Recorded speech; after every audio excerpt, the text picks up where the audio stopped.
The deadly meningitis outbreak is growing. Now 15 are dead. Even more states are reporting cases. The Maryland Health Department is confirming another person is sick with the fungal meningitis. We have a full report coming up. And the Komen 3-Day is underway, but thieves stole bicycles from the guys who keep the walkers safe in traffic. They came all the way from New Jersey for the weekend's walk. Good morning, everyone, and welcome to Fox 5 Morning News Sunday. I'm Laura Evans in for Melanie Alnwick. We're going to have more on those stories, plus a review of the Nationals' crushing loss. And last night's game in the American League, not only did the Yankees lose to Detroit, but they suffered a devastating injury. Shortstop Derek Jeter broke his ankle and could be out for the rest of the postseason, that is. But first, let's take a live look outside now. A beautiful start to your Sunday morning. Let's get that live picture now. That's Anacostia Park right there, where it is much milder out there than it was 24 hours ago. A lot warmer as runners, you can see here, preparing for a run out there. I think it's a 5K. Gwen, do you know anything more about this? Yes, it is a 5K, and that's Anacostia Park, Laura. That is Run for the Warriors, so a very, very good cause. And I'm happy to say that Mother Nature is cooperating with this very important run for them, as well as for the Komen walk as well. So we've got really nice mild weather, as you mentioned this morning. And we'll wait till you see what we've got ahead of us. Let's begin with a look at our map. Satellite radar composite showing you a few clouds across the area, but overall not bad. We are definitely going to be basking in the sunshine today out there. And as we start out this morning, current temperatures yesterday's highs, 60 degrees at Reagan National Airport, 59 at Dulles, 58 at BWI Thurgood Marshall. And I want to say that we'll be leaving these temperatures well in the dust before today is all said and done. It's currently 53 at D.C., 48 at Baltimore, 48 at Fredericksburg, 52 degrees at Manassas, and we've got 50 degrees at Dulles this hour. So today's high will be a balmy 74 degrees. We will have some gusty winds this afternoon to deal with, however, but it's not all bad. Mostly sunny skies, and we're a far cry from the 60-degree high of yesterday for sure, and that was in the forecast. But we've got a warm up ahead for you, and I think you're going to enjoy it. I'll have all the details a little later. Back to you. All right, Gwen, thanks very much. We got to enjoy these warm temperatures while we've got them. Yes. All right, thanks. We are monitoring those controversial signs at metro stations. They are at a handful of stops, and as of next week, they will have some competition. The Council for American Islamic Relations, or CARE, is putting up posters to counter the message on the original sign. Now, the new sign quotes a verse from the Quran that says, "Show forgiveness, speak for justice, and avoid the ignorant." The first posters that went up urge people to defeat jihad and call those not supporting Israel savages. Tomorrow, a coalition of religious groups will call on Metro to donate proceeds from that ad to a charity that supports human rights. And it could be a major step forward in the proposed design of the new Purple Line. Planners tell the Washington Post they've found a way to link the Capitol Crescent Trail to the new line. They want to build a 5 to 7 foot sidewalk to connect the trail to the proposed train station. That's been a major stumbling block in the design process. Anyone who drives in our area already knows we have many of the country's most congested roads. In fact, we rank number 3 in the nation. TomTom, a company that makes GPS navigation devices, is behind this latest study. D.C. comes in behind only L.A. and San Francisco. D.C. commuters who drive 30 minutes to work spend an additional 80 hours a year in their cars because of all the congestion. Police in Anne Arundel County this morning are investigating a shooting at a party. Detectives say 2 men were hit by gunfire at the party on Outing Avenue near West Shore Road. Someone shot at them and then drove off. 21-year-old Matthew Morrow died from his injuries. The second victim, a 20-year-old, is in the hospital and is expected to survive. Police don't believe this was a random shooting. They are now trying to track down the gunman. A sailor from Virginia is dead after the annual Great Chesapeake Bay Schooner Race. 68-year-old Paul Case was knocked overboard by a sail on Friday night off Windmill Point in Virginia. Case was not wearing a life jacket, and fellow crew members could not revive him. Some people in the district could end up paying more to heat their homes this season. Washington Gas has proposed 2 rate hikes. One that would go into replacing gas pipes. The other would pay for employee pension costs. The Washington Business Journal reports the company is asking for a total of $148 million extra spread out over the next 5 years. The D.C. Public Service Commission has not made a decision on that proposal. Washington Gas serves more than 1 million customers in the D.C. area. The Komen 3-Day for the Cure is underway right now in the district, but it got off to a bumpy start for two volunteers from New Jersey who were targeted by thieves. The bikes they ride while they're cheering on those walkers were stolen. Ken and Christian Calker say someone must have pried the bicycles from the roof of their car while it was parked at the Holiday Inn Express in Hyattsville Thursday night. When Christian posted the news on his Facebook page, fellow volunteers stepped up to help. They contacted the district hardware and bike shop in Northwest, which provided the Calker brothers with loaner bikes free of charge. With other 3-day walkers and crew from Florida and Cleveland, it was a total surprise. But that's what this family's about. The hotel says the crime was caught on surveillance camera, and now police are investigating that video. Another meningitis death in this morning's health alert, and there is one other person in Maryland that has been diagnosed with fungal meningitis linked to those steroid injections. Health officials confirm it is the 15th case in Maryland, and the outbreak is spreading to other states. 15 people have now died. As Fox 5's Audrey Barnes reports, the CDC says more cases are expected. Health officials say 14,000 patients have been injected with a tainted pain-killing medication at the center of a nationwide meningitis outbreak. The number of meningitis cases has now reached 198 in 23 states. 15 people have died nationwide, including one in Maryland. The crisis has prompted the company, the New England Compounding Center, to recall the product and suspend operations. The scare has triggered multiple investigations, starting with the company that shipped the vials. What exactly is a compounding pharmacy? How are they licensed and supervised? Does the Food and Drug Administration have the resources, and does it have the legislative authority to actually extend its oversight over these pharmacies? NECC is based in Massachusetts. It was supposed to be filling specific prescriptions for specific people, but the state's governor, Duval Patrick, says that wasn't the case at all. What they were doing instead is making big batches and selling them out of state as a manufacturer would. The incident manager from the Centers for Disease Control says we're not out of the woods yet. Healthcare providers are urging anyone who received a steroid injection for back pain or joint pain to watch for some key symptoms: fever, worsening headaches, back pain, and neurological problems similar to ones a stroke victim might have. If they develop, seek immediate medical care. CDC officials say they've already notified 12,000 patients who got the injections, but there are many more out there who haven't been reached yet. And because the symptoms are taking longer to develop than expected, patients are urged to keep looking for signs of illness over the next few months.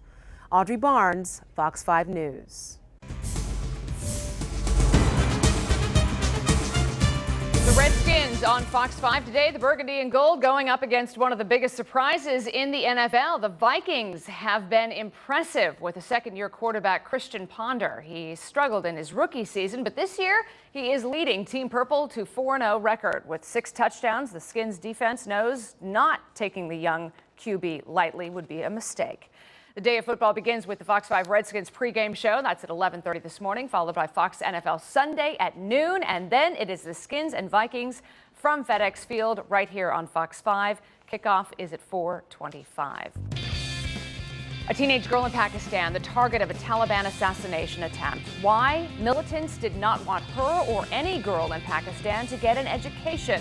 Just ahead, we'll have an update on her condition. And the Space Shuttle Endeavour is long overdue. It's been a painstaking journey and lasted all night long. It is still creeping along to its final resting place. We'll have an update. Stay with us.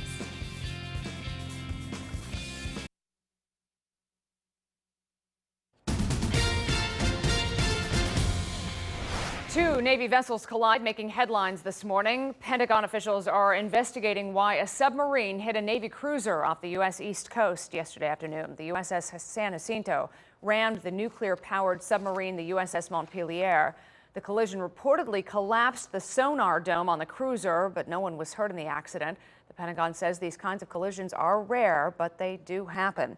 And in Pakistan, the 14-year-old girl targeted in a Taliban assassination is doing much better this morning. She is now able to lift her arms despite being shot in the head while walking home from school last week. The Taliban says if she survives, they will try and kill her again, all because she has called for girls to be educated. She was moved to a military hospital for better protection and was just upgraded to satisfactory condition. Back here at home, Hollywood mourning the death of actor Gary Collins. Many remembering him for his role as Master of Ceremonies in the Miss America pageants and for hosting the 1980s television shows Our Magazine and The Home Show. Collins also appeared in numerous movies and TV shows dating back to the 1960s, including Love Boat, The Wackiest Ship in the Army, and The Iron Horse. Gary Collins was 74. More trouble for American Airlines. The airline is cutting its flight schedule through the first half of November. It's all in response to an ongoing pilots dispute. The airline says pilots are calling in sick and there are few engineers to handle maintenance issues. American is canceling about 31 flights a day, extending its reduced schedule from September and October. And in New York, the mayor's fight against big sugary drinks is headed to court. Soft drink makers, restaurant owners, and other businesses are suing to block the new regulation that would stop the sale of high-calorie drinks larger than 16 ounces. That rule is set to go into effect in March. Mayor Michael Bloomberg calls it a reasonable way to fight obesity. Opponents say the rule burdens consumers and unfairly harms small businesses. The Space Shuttle Endeavour finally in its home stretch of its journey through Los Angeles, and it took a lot longer than originally planned. It's not expected to reach the California Science Museum until about an hour from now. Thousands lined the route to watch the long, slow crawl. Organizers say despite going about 2 miles per hour, the shuttle did make good time, but workers pulling the Endeavour say it took a while to get to this point. We had to actually go through a bunch of rigorous tests to make sure that we were able to pull this weight. So we had 3 months of testing to say, yes, we could do this. So we actually pulled more than what the Endeavour in the program weighs, because it's 292,000 pounds, and we were over 300,000 pounds that we pulled.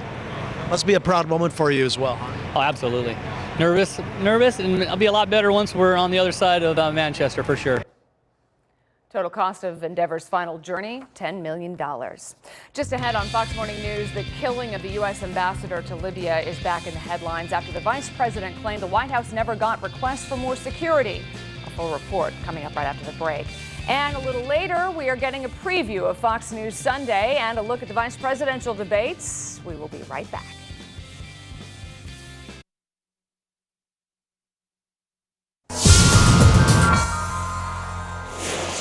The attack on the consulate in Libya continuing to make headlines. It has been more than a month since the American ambassador and 3 others were killed. And now, as Fox's Molly Henneberg reports, some senators say they are investigating the attack. First, the House of Representatives started investigating the Libya attack, and now the Senate just announced it's going to do the same. Independent Senator Joe Lieberman and Republican Senator Susan Collins, who lead the Senate Homeland Security Committee, say the American people deserve a full and fair accounting of how the deadly attack on the U.S. consulate in Benghazi, Libya, unfolded. They continue in a statement saying, quote, "We intend to examine the circumstances before, during, and after the attack, including threat awareness, U.S. security needs for diplomatic personnel in Benghazi and Libya, and communications among the intelligence community, the State Department, the Defense Department, and the White House. And we want to fully understand why the administration's initial public assessments of this attack were subsequently proven inaccurate." Meanwhile, the White House and the State Department are fielding a lot of questions after Vice President Biden said in a debate this week that, quote, "We weren't told they wanted more security in Libya." Why wasn't he told? Why wasn't the president told? Here's what White House spokesman Jay Carney said about it. So these are issues appropriately that are handled by security professionals at the State Department, and that's what he was talking about.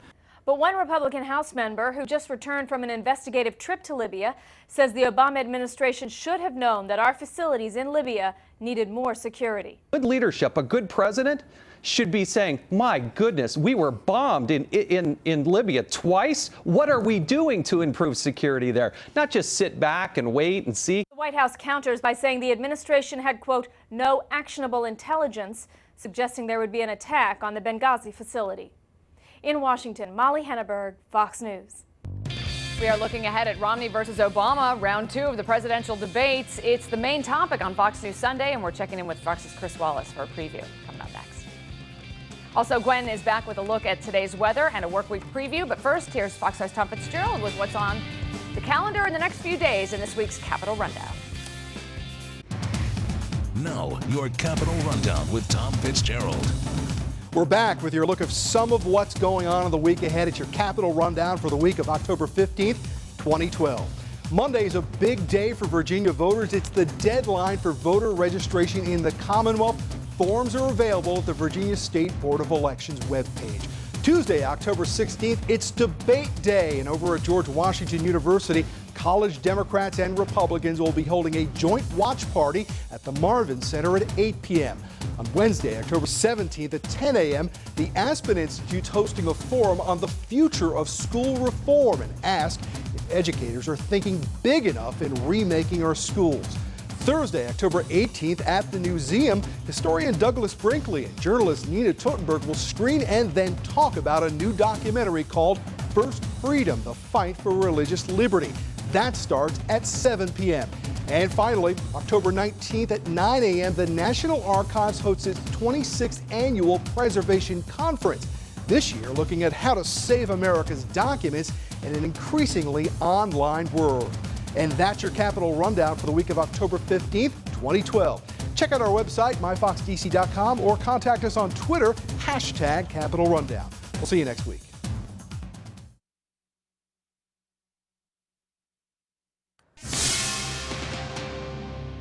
Before we get to Decision 2012, I want to talk to Miss Gwen Tolbert about the weather. It was much warmer out there than I expected this morning. I know. I think everybody's pleasantly surprised. Yeah. And it's a good indication of what we're in for today. Temperature rising, folks, and so I think they're going to like that. Let's get right to it and show you what is happening out there. Satellite radar composite showing you that we have got very few clouds to be concerned with today. We have a ridge of high pressure, and that is giving us plenty of sunshine across the area. Now here's a look at yesterday's highs. 60 degrees at Reagan National Airport, 59 at Dulles, and 58 at BWI Thurgood Marshall. These temperatures some 9 to 10 degrees below the seasonal average. Well, we are going to be a lot closer to that today. 53 degrees at D.C. right now. We've got 48 at Baltimore, 50 at Gaithersburg, and that's the same for Frederick, 52 at Manassas, 50 at Dulles, and 54 degrees at Culpeper. So for today, we've got mostly sunny skies. Now, the one thing happening today, Laura, are the winds. We've got a ridge of high pressure. It's going to start to move out, but we have another system that's moving in from the west. And what we call a pressure gradient, pretty tight pressure gradient between those two. That's going to pick our winds up a little bit, but the winds are coming from the south, so that's a nice warm wind flow. 10 to 15 miles an hour, gusting at 25 miles an hour. But overall, not bad, and I know it's a big football game today for the Redskins. They won't have to worry about any wet weather. Okay. Our viewers will not be cold sitting out there today, that's for sure. It's going to be very comfortable, you know, albeit for the winds picking up a little bit, but we can't beat it, I mean, for this time of year. And I've got a little more of that to share with everybody as we get through into the week as well. Because those winds were really gusting yesterday, and you could feel it. It was chilly. Yeah, it'll be a little stronger today in the wind department. Okay, all right. Thanks a lot, Glenn. Alrighty. Appreciate it. Well, the vice presidential debates were pretty testy. Did you see them? The back and forth between Vice President Joe Biden and Congressman Paul Ryan, a bit heated at times. Let's give you just some of the back and forth we saw on the recession, the stimulus, and the sanctions on Iran. These are the most crippling sanctions in the history of sanctions, period. When Governor Romney's asked about it, he said, we got to keep these sanctions. When you say, well, you're talking about doing more, what you're going to go to war? Is that what you want to do now? We want to prevent war. The interesting thing is how they're going to prevent war. How are they going to prevent war? They say there's nothing more that they say we should do than what we've already done. I'm not allowed to show letters, but go on our website. He sent me 2 letters saying, by the way, Can you send me some stimulus money for companies here in the state of Wisconsin? We sent millions of dollars. You know why he said you did ask for stimulus money? Sure, he correct? did. By the way, on two occasions, we advocated for constituents who are applying for grants. That's what we do. We do that for all constituents who are applying. I love that. And by the way, they talk about this great recession if it fell out of the sky. Like, oh my goodness, where did it come from? It came from this man voting to put 2 wars in a credit card, to at the same time put a prescription drug benefit in the credit card, a $1 trillion tax cut for very wealthy. I was there. I voted against them. I said, no, we can't afford that. And now all of a sudden these guys are so seized with the concern about the debt that they created. Congressman Ryan. Let's not forget that they came in with one-party control. When Barack Obama was elected, his party controlled everything. They had the ability to do everything of their choosing, and look at where we are right now. They passed the stimulus. The idea that we could borrow $831 billion, spend it on all these special interest groups, and that it would work out just fine. That unemployment would never get to 8%. It went up above 8% for 43 months. They said that right now, if we just passed this stimulus, the economy would grow at 4%. It's growing at 1.3. When could you get it? The vice presidential debate and the upcoming presidential debate on Tuesday. Topics today on Fox News Sunday, just about a half hour from now. Fox's Chris Wallace is the host of the show and joins me now with a preview. Good morning, Chris. Morning. Before we get to who your guests are today, I want to get some perspective from you on the upcoming week. As I mentioned, the second presidential debate is this week. The polls clearly had Romney winning the first one. However, Vice President Biden won it, again, according to the polls. Does that in any way take off any pressure for President Obama going into round two that Biden won it for the Dems? Absolutely not. You know, the history of these, and there's a long history of vice presidential debates. We pay attention, they're fun, they're interesting, and they don't matter. People don't vote for the bottom of the ticket, they vote for the top of the ticket. My guess is by the time that we get to the town hall debate on Tuesday, Biden-Ryan will be largely forgotten. Look, this is going to have to be won or lost by Obama and Romney. The running mates aren't going to make a difference. And you mentioned the town hall setting. Does that setting in any way benefit one candidate over another? Well, I think it's going to make it a little harder for Obama. We keep hearing that Obama is going to, try to be more aggressive because he had what is generally now considered a lackluster first debate. But it's harder to make partisan attacks and go after the other guy when you're being asked questions not by reporters but by real people. When Joe says, I want to ask you a question about my health care, or I've been out of work for 6 months, people don't like to hear one guy taking shots at the other. They want to hear them relate. And that's why, incidentally, I think that this debate could be a real opportunity, not saying it will be, but could be for Romney, because Romney has been portrayed successfully by the Obama campaign, if you believe the polls, as this kind of unfeeling, out-of-touch, rich guy. Now, if he's able to break through that and be empathetic when, kind of the Bill Clinton, I feel your pain, I think that could cause a lot of people to rethink how they see Romney. He's not got to step up and do it, but it's an opportunity for him. Yeah, you bring up a really good point there, Chris. And I also wonder, though, in this setting, if we're going to see a different President Obama, obviously based on the performance that we saw in the first debate. Well, there's no question. He will be more aggressive. I mean, if he doesn't, I think he's in terrible trouble. He's got to be more aggressive in defending his record. I think he's got to be more assertive in talking about where he would take the country. There's been very little talk about his second-term agenda. And he's got to be more aggressive in going after Romney. In one of the big arguments now is that Romney, they say, is moving to the center. He's shaving off some of the hard conservative edges of his policies. Obama's got to call him on that. Mm-hmm. An issue that came up in the vice presidential debate, I've got to assume is going to come up in Tuesday's debate.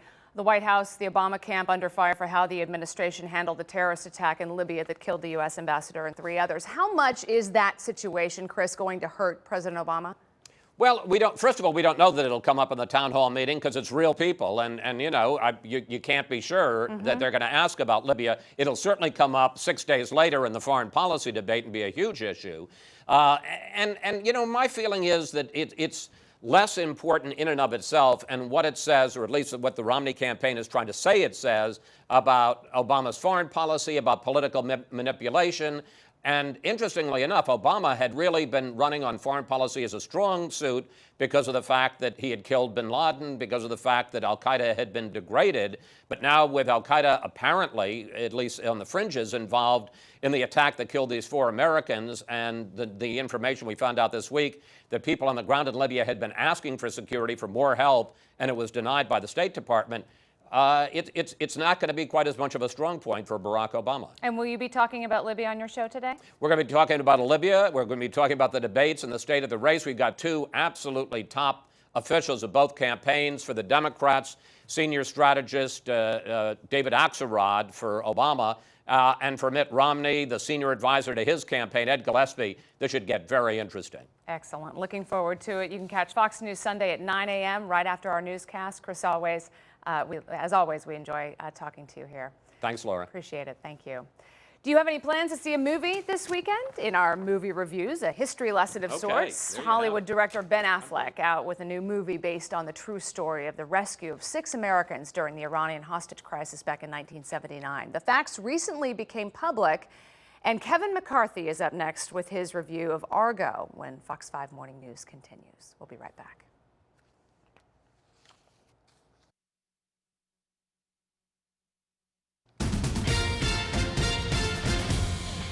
We are checking out 3 movies in this week's Buzz Bin. Movie reviewer Kevin McCarthy is really excited about all 3 of this week's films. One is a horror flick that really has left him shaken. And as he tells our Wisdom Martin, another is about an historical event that just became declassified. Joining us now to talk about all things in the movies, Kevin McCarthy, 106.7 The Wisdom. Fan. Always a pleasure. Always a pleasure. It's great when it's a great movie week. Every movie this week is interesting. Oh, cool. Yeah, Let's I'm start excited off, to talk about it. Let's start off talking about Ben Affleck and his movie Argo. Yeah, I mean, what a story. This story took place in 1980. It wasn't declassified until Bill Clinton in 1997. And the fact that they had to keep this secret for 27 years. Obviously, this takes place based on a true story at the height of the Iranian, revolution. And during the hostage crisis, obviously 52 Americans were taken hostage, but they didn't know that 6 Americans had escaped, on top of the 52. And I went to the Canadian ambassador's house and were hiding there. And the CIA knew about this. So Ben Affleck's character goes into Iran and poses as like a fake movie guy. They create a fake movie called Argo. They get a fake producer, a fake director. They get an actual script. They make press for the movie, and his goal is to pose themselves as a Canadian film crew who are on a location scout for the new movie Argo. And the intention of this film, I started doing research and learning about this story before I saw the movie. Whether or not you know the outcome of what happens in this film, you will be on the edge of your seat the entire time. It's like watching something like Titanic. Even if you know the ending, you always think to yourself, "Oh, I hope they missed the iceberg this time." You know what I mean? Like you're always thinking that things will change. This movie will be nominated for Best Picture. He will get a Best Director nomination, 100% sure. 4.5 out of 5. See Argo, very original. All right. What about 7 Psychopaths? You said funny, crazy, and kind of different. This is the guy who directed In Bruges, and if you saw In Bruges, it was a highly violent, very funny, interesting movie. This film, it's such a great idea. Colin Farrell's character is a struggling screenwriter. His 2 friends, played by Sam Rockwell and Christopher Walken, here's what they do. They kidnap dogs, okay?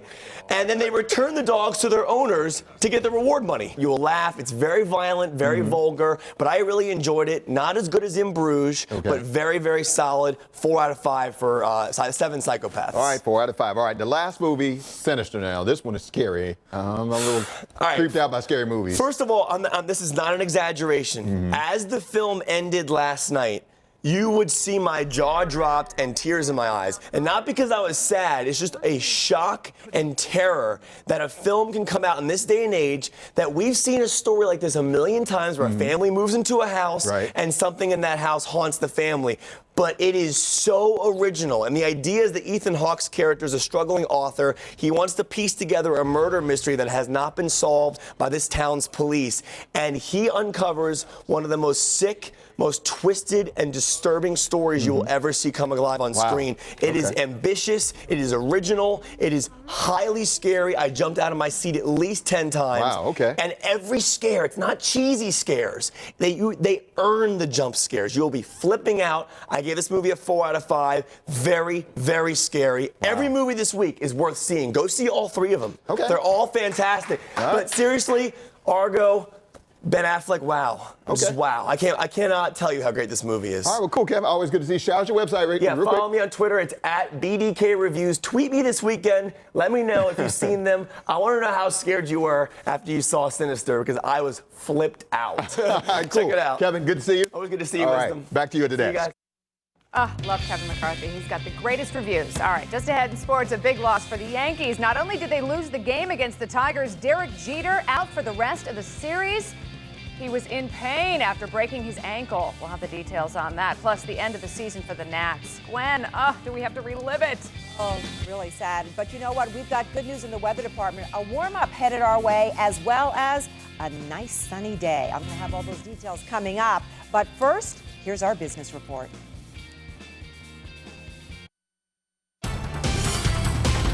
A money streak for which we are all paying. The federal budget deficit for fiscal year 2012 topping $1 trillion. 4th straight year we've seen it.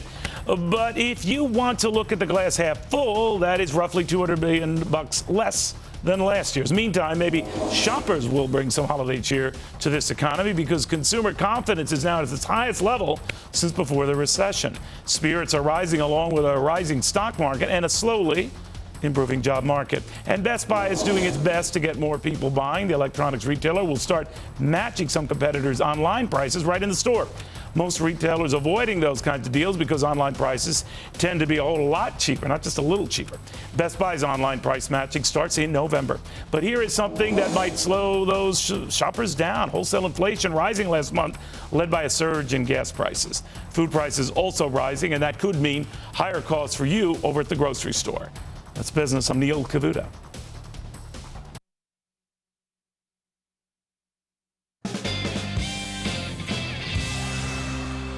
A big push to restore playgrounds in the district. City officials launched the biggest playground revamping project in the city's history. Mayor Vincent Gray says a lot of playgrounds have already been upgraded, but the latest effort will involve improving safety and facilities for more than 30 locations. He says it'll take just a few months to get all the work done. Today, I would say, is probably a good day to get out to the playground. Oh, definitely. Weather is cooperating. I'm happy to say it's one of these little treats of fall that shows up every now and then. So great. Definitely. Let's take a live look outside. A lot going on. Here we have the Warriors Run. Is that what that is? Yeah, Run for the Warriors, I should say. Anacostia Park, where they're getting ready there for a very, very good cause. And as I said, they're going to have great weather to do it. And the winds are going to pick up a little bit later today, but right now things are very, very pleasant outside. So we begin with a look at our weather headlines. Much warmer and sunny today. We had some sunshine yesterday. Today's going to be fairly nice. Some gusty winds, however. That's the difference between yesterday and today, not to mention the temperatures. We're keeping an eye on the tropics. We've got a system that's actually pushing its way up to the northeast. And the week starts a little bit unsettled. So we're going to talk about what that is all about as well. But right now, here's a look at our Fox 5 AccuWeather satellite radar composite. Not much happening. We have a few clouds out there, some high clouds, but it's not going to keep the sunshine away today at all. We've got lots of bright skies for you. Yesterday's highs, I want to point out, some 9 to 10 degrees cooler than the seasonal average. We only hit 60 degrees at Reagan National Airport, 59 at Dulles, and 58 at BWI Thurgood Marshall. Well, we're starting out fairly nice and mild this morning. It's currently 53 at D.C., 52 at Gaithersburg. To the west, we've got 51 at Martinsburg, 41 only at Cumberland, but Dulles is at 50 and 53 to the south at Fredericksburg. So we've got a warm southerly air that's moving in, but a moist air as well. But here's a next weather maker right here at the midsection of the country. This is thunderstorms and rain along the line of a cold front that's pushing our way. This is going to be the weather maker for Monday as it continues to push its way towards us, and we are going to end up seeing some of that action once we get through into the course of the day.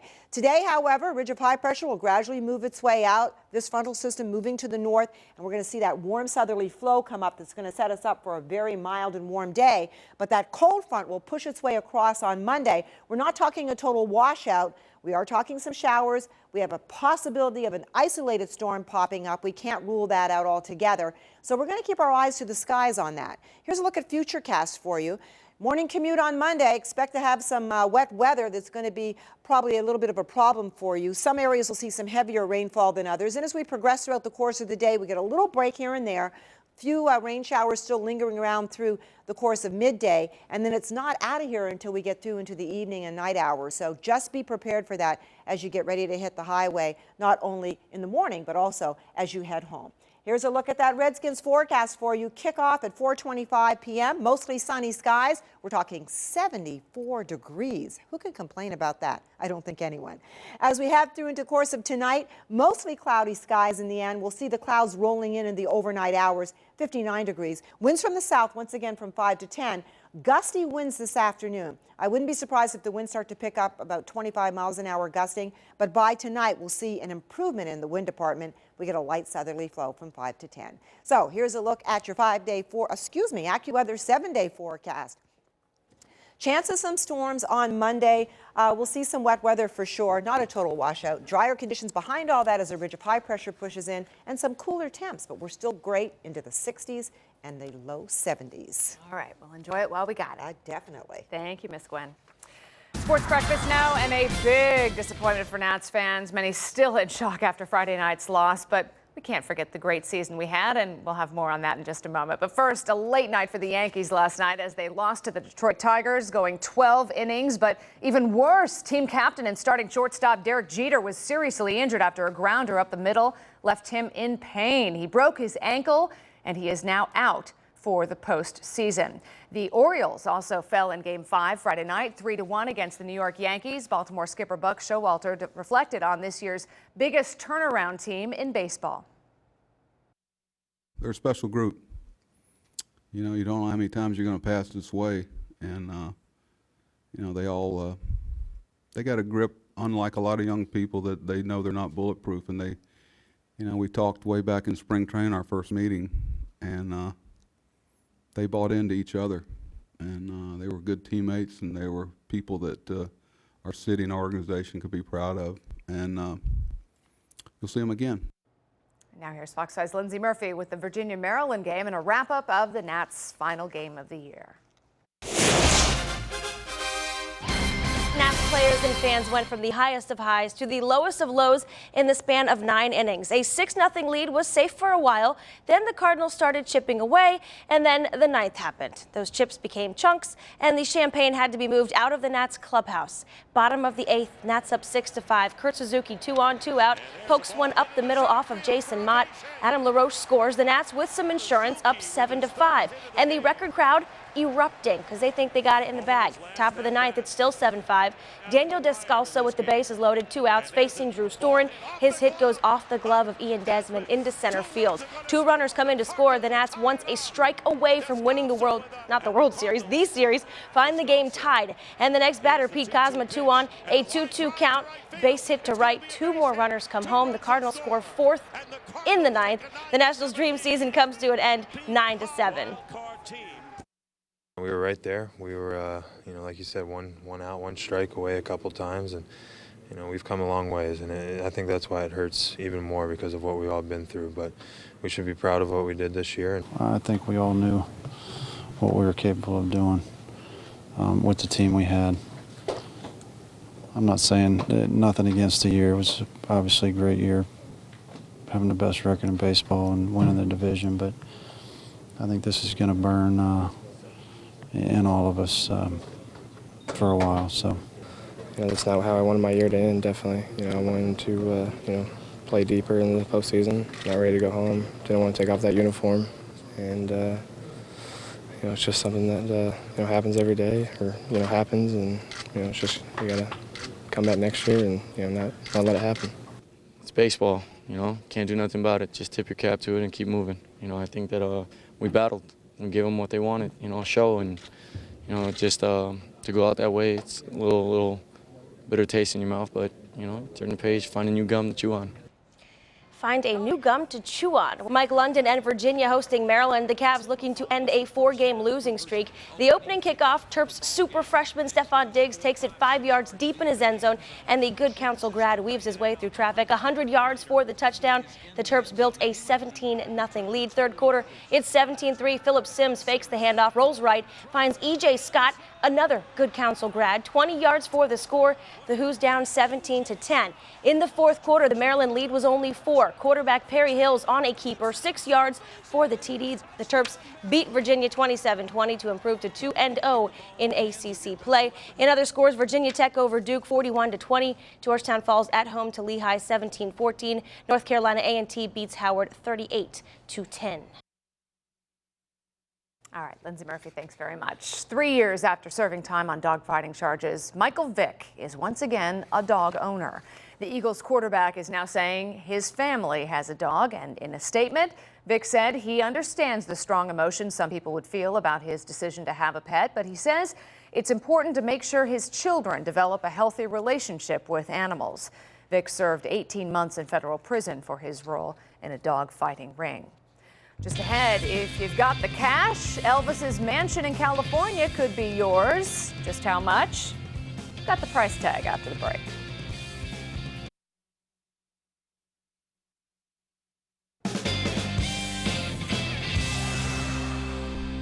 The Beverly Hills mansion, once owned by Elvis and Priscilla Presley, up for sale. Asking price just shy of $13 million. And just like the more famous Graceland, Elvis fans have been flocking to the property for years.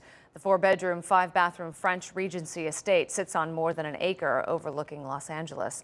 Elvis bought the home back in 1967 and sold it in 1973, the same year he and Priscilla divorced.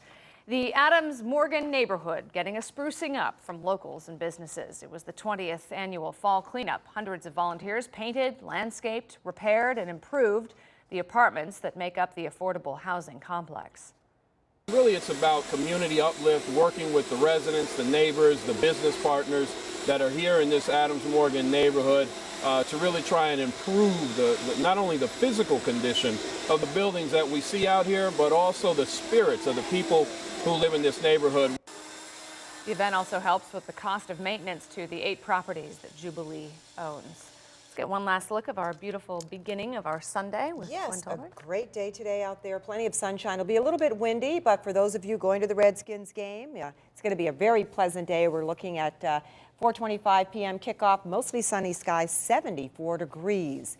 And as far as your 2 days concerned, here's a look at the beginning of your week. A chance of some afternoon isolated thunderstorms on Monday. There'll be some rain. It won't be a total washout, but another day where we're headed to the low 70s for a daytime high. We've got a system that's going to be pushing its way through a cold front. Behind it, we'll get some cooler, drier air. So that means on Tuesday, where some sunshine will be back in the forecast, but we'll be cooling down to about 66 degrees. But I don't think anybody is going to complain, considering we've got those 2 74-degree days in a row. And today is a perfect day to get out and enjoy. We've got the Coleman Walk going on and the Run for Warriors out there as well today. Right. So And good some causes. beautiful fall colors to look at as well. All right, Gwen, thanks very much.